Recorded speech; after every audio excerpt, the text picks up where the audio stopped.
menuduh bahwa golongan pejuang atau kalangan pejuang Prah Wali Songo ini sebagai orang-orang yang akan memecah belah, yang berpaham Wahabi lah, tukang fitnah lah. Masya Allah, ngeri. Nanti pada gilirannya ya masyayikh kita, Kanjeng saya Abdul Qadir Jailani sudah mulai digarap, Said Muhammad Ali Al-Maliki juga diragukan nasabnya. Nanti digilir semua. Di belakang itu siapa? Wahabi. Seolah Kiai Haji Miftahul Akhir menutup mata, nggak tahu ini demi apa. Masya Allah, Masya Allah. Bahkan saya lebih menghimbau juga seperti beliau, ya, meskipun saya orang kampung ini, ya, tidak boleh diikuti itu himbauannya. Sadar justru Kiai Miftahul Akhir ini telah memicu perpecahan di tubuh NU itu sendiri dan juga umat Islam. Kenapa? Karena dengan ngototnya beliau membela Mbak Alawi, apa artinya beliau ini seperti menantang air bah dari atas laut, yang insya Allah bukan para pejuang yang akan rungkat, tetapi bisa saja beliau yang akan rungkat daripada posisi kedudukannya yang tinggi sekarang ini.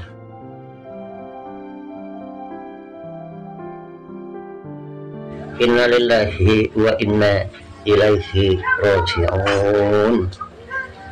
Masya Allah, ngeri saya mendengar, memperhatikan statement yang disampaikan oleh Rois Am Kiai Haji Miftahul Ahyar, sampai-sampai saking memandang buruknya para pejuang Prah Wali Songo oleh Kiai Miftahul Ahyar, bahkan menghimbau kepada umat untuk waspada, menuduh bahwa golongan pejuang atau kalangan pejuang Prah Wali Songo ini sebagai orang-orang yang akan memecah belah, orang-orang yang akan merusak, orang-orang yang akan mengabulkan, orang-orang yang bikin kisruh dan lain-lain sebagainya, yang berpaham Wahabi lah, Syiah, pesanan lah, tukang fitnah lah. Masya Allah, ngeri. Disadari atau tidak, seolah Kiai Haji Miftahul Ahyar itu betul-betul mendapatkan mandat yang kokoh, pesanan seolah-olah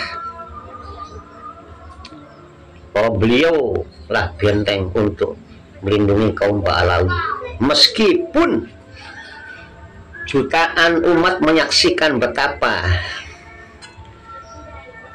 oknum Ba'alawi itu banyak merusak akidah,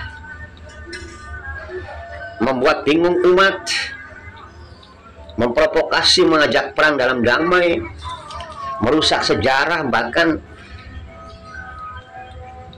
organisasi NU yang dia pimpin sendiri dibelokkan sejarahnya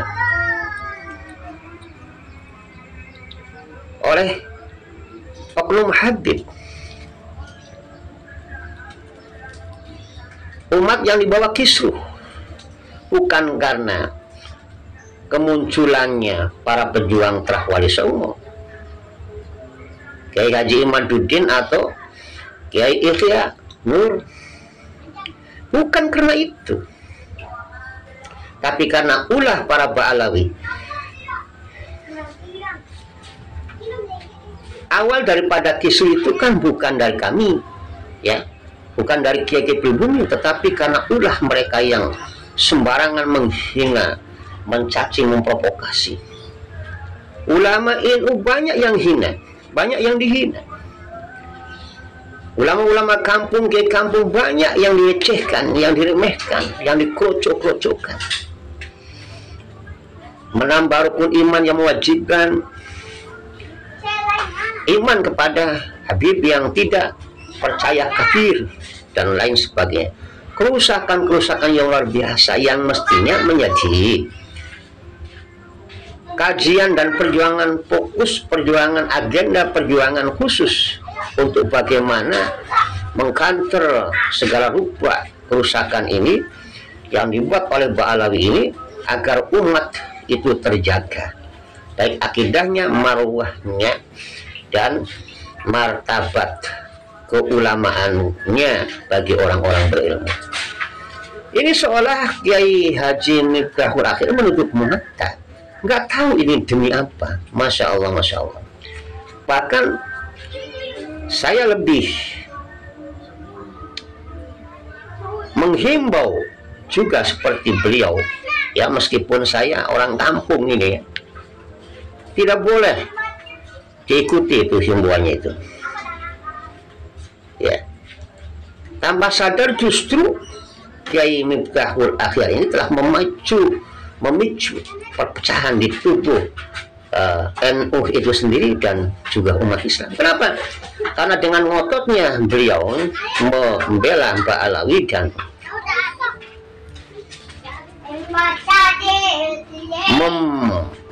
menyebarkan framing-framing buruk terhadap para pejuang, ini otomatis umat Islam jadi terbelah, organisasi anggotanya juga jadi terbelah, yang dimana mereka saling ngotot, punya alibi, punya argumen, punya hujah masing-masing. Artinya apa? Artinya beliau ini seperti menantang air bah dari atas laut yang ke bawah, yang insya Allah ini bukan para pejuang yang akan rungkat, tetapi bisa saja beliau yang akan rungkat daripada posisi kedudukannya yang tinggi sekarang itu. Bahkan insya Allah juga akan diikuti teman-teman lainnya yang sejalan dengan beliau yang ada duduk di atas kedudukan NU. Yang pantas juga secara logikanya ya memang beliau yang harus dipecat dan mundur.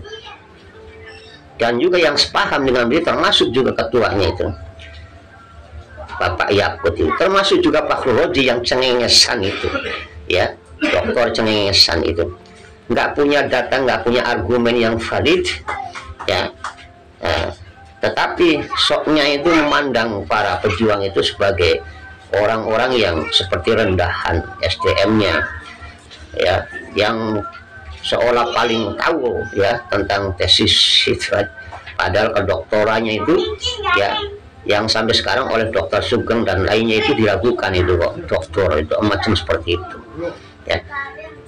Jadi ini pelajaran berharga bahwa organisasi NU ya agar terjaga marwahnya dan tidak membuat kesal, tidak membuat pecah belah, ini janganlah itu merekrut orang-orang yang seperti itu ke depan itu. Dan yang sekarang itu keluar itu, nggak pantas ngisi-ngisi ini itu. Kalau mau bela-bela lah, silakan Ba'alawi, bela. Tetapi bukan berarti seenak itu gitu, menuduh, memfitnah itu kaum pejuang pribumi itu, ya. Aneh kan? Kita melihat sebagai orang kampung itu. Ya, satu rumah, satu keluarga gitu, hanya karena beda pandangan, beda pendapat itu, kok bukan hayo kemudian dikumpulkan musyawarah itu kan, adakan basaul masail, kan ada sudah itu kan, jalur-jalur yang sudah disiapkan itu untuk supaya ada keputusan yang adil, keputusan yang bijak, ya, keputusan yang elegan gitu. Kok ini kok main pecat gitu loh, aneh. Mereka itu setidaknya itu ya para pejuang Kiai Imaduddin dan kawan-kawan itu ya berbicara atas dasar ilmu, bukan hanya narasi sampah. Nah, kalau memang itu tidaklah sepaham dengan Kiai Haji Imaduddin dan memiliki bantahan, mengapa tidaklah kemudian membuat bantahan itu yang sepadan itu. Jangan kemudian tidak mampu menjawab, menandingi tesisnya, kemudian ya tesis yang menjadi sasaran nafsu, copy paste lah, Google dan lain sebagainya. Akan saya tanya, apakah selama ini para pembuat tesis, pembuat disertasi, mereka oleh hasil daripada karang kotak kajian langsung di lapangan sendiri, nggak ada referensi, nggak ada bahan dari kajian-kajian lain. Artinya mereka juga copy paste gitu loh. Selama kita bisa mengolah, kenapa tidak? Para ilmuwan juga, mereka itu bisa mengarang, menyusun sebuah karya yang besar. Itu pun juga ya mendapatkan bahan daripada kajian-kajian yang lain, penelitian yang lain. Apa itu juga dikatakan imam pengarang copy paste? Ya. Jadi cobalah kita berpikir logis-logis saja gitu loh. Jangan dumeh kemudian tidak cocok dan tidak mampu menjawab, mematahkan tesis Kiai Jamaluddin, kemudian mengarang narasi dan membuat framing-framing yang menyesatkan umat. Hal mana itu tanpa disadari, maaf, kalian bukan berarti ya akan mendapat kemuliaan sebagai seorang alim alama, tetapi apa yang diframingkan, dinarasikan oleh panjangan-panjangan itu sebagai buah daripada kejahilan dan kejumudan, artinya pamer kebodohannya sendiri. Sadarlah itu ya.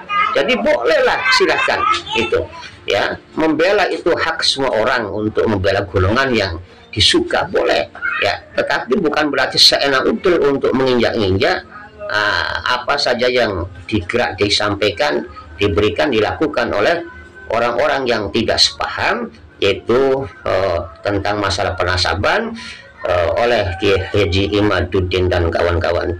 Demikian ya untuk Pak Ketua PBNU dan Kiai Haji Miftahul Ahyar dan Fakhrul Razi. Mohon maaf, ini mungkin bukan saya saja ini orang kampung yang akan berbicara, tapi insya Allah ribuan yang mungkin memendam kekecewaan terhadap kepemimpinan panjenengan yang akan berbicara. Bukan berarti kami tidak punya adab, tetapi kalian mengajari kami untuk menyimpang daripada etika atau keadaban yang semestinya ya. Jadi bukan kami juga mengimbangi, tetapi beginilah adanya ya. Saya sendiri ya sebagai orang kampung yang tidak berilmu, tetapi Pak insya Allah saya dari dulu adalah sangat kokoh memegang satu jalan dan satu paham, yaitu paham Nadliyah ya, yang dimotori dan yang diimami oleh Hadratus Syekh Kiai Hasyim Asy'ari rahimahullah. Demikian, mohon maaf yang sedalamnya apabila ada khilaf. Wassalamualaikum warahmatullahi wabarakatuh.